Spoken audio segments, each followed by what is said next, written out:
تشتري الاي 56 ولا تستنى الاي 57 ينزل؟ ده اكتر سؤال بيتسال في الفتره دي. اللي بيسال السؤال ده بيبقى عايز يعرف هل في فرق ما بين الموبايلين يخليني ان انا استنى او حتى ادفع زياده في الاي 57. وعشان نجاوب على السؤال ده محتاجين نعرف ايه اللي موجود في الاي 57 مش موجود في الاي 56. كمان في اخر الفيديو هعرفك امتى الاي 57 هيتوفر في الاسواق، عشان لو هتستنى تبقى عارف هتستنى قد ايه. وهقول لك انا لو مكانك هشتري الاي 56 دلوقتي ولا هستنى الاي 57.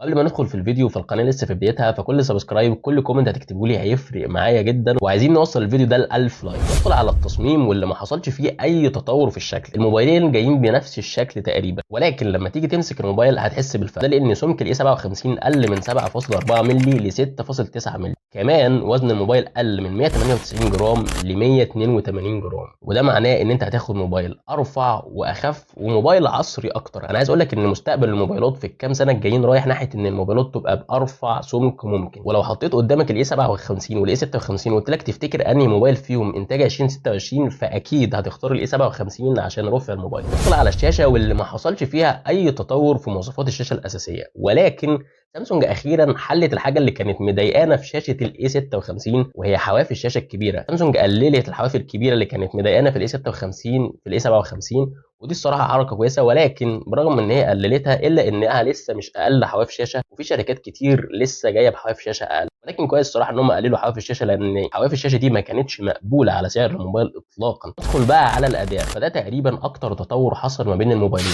الاي 57 جاي بمعالج اكزينوس 1680، وسامسونج بتقول ان المعالج ده هيديك اداء بفارق 20% عن المعالج القديم، لكن بصراحه ما اظنش ان الرقم هيوصل ل 20%. اكيد المعالج ده اقوى واكيد هيديك سرعه اكتر في فتح التطبيقات والتنقل بين التطبيقات، لكن مش هيوصل ل 20%.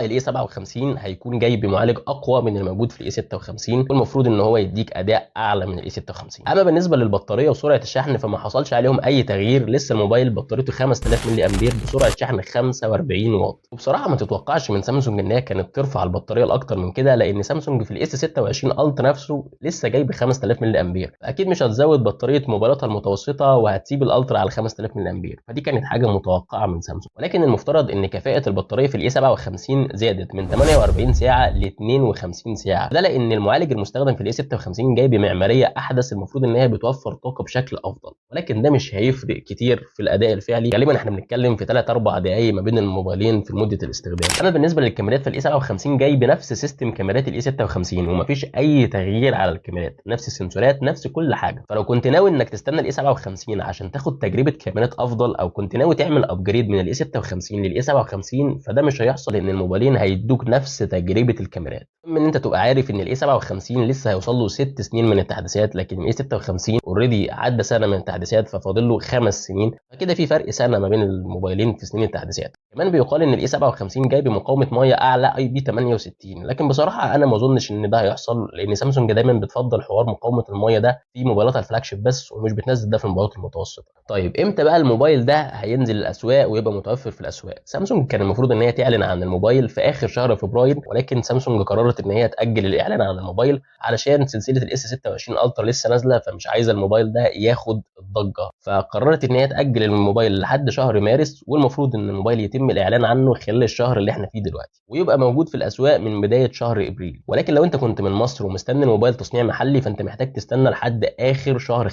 ساعتها الموبايل هيتوفر تصنيع محلي علشان لو ما كنتش عايز تدفع على الموبايل ضريبه. طيب انا بقى لو مكانك هشتري الاي 56 دلوقتي ولا استنى الاي 57؟ والله لو جيت فكرت فيها هلاقي ان انا هاخد موبايل ارفع واخف، هاخد حواف شاشه اقل اللي كانت مضايقاني في الاي 56، هاخد معالج اقوى، كمان سنه زياده من التحديثات، وكفايه ان انا هبقى ماسك سنه كامله احدث موبايل من سامسونج بفئه متوسطه، دي لوحدها كفايه. فاكيد هستنى الاي 57، خصوصا ان خلاص كلها شهرين 3 والموبايل يغرق السوق، يعني مش هستنى كتير. ولكن لو فرق السعر ما بين الموبايلين كان كبير فساعتها هختار الاي 56، لان ساعتها هيبقى بيحقق افضل قيمه مقابل سعر، وكده كده احنا عارفين مفيش الفارق الكبير في امكانيات ما بين الموبايلين. في فرق ما بين الموبايلين، ولكن مش الفارق اللي يخليني ادفع فلوس زياده.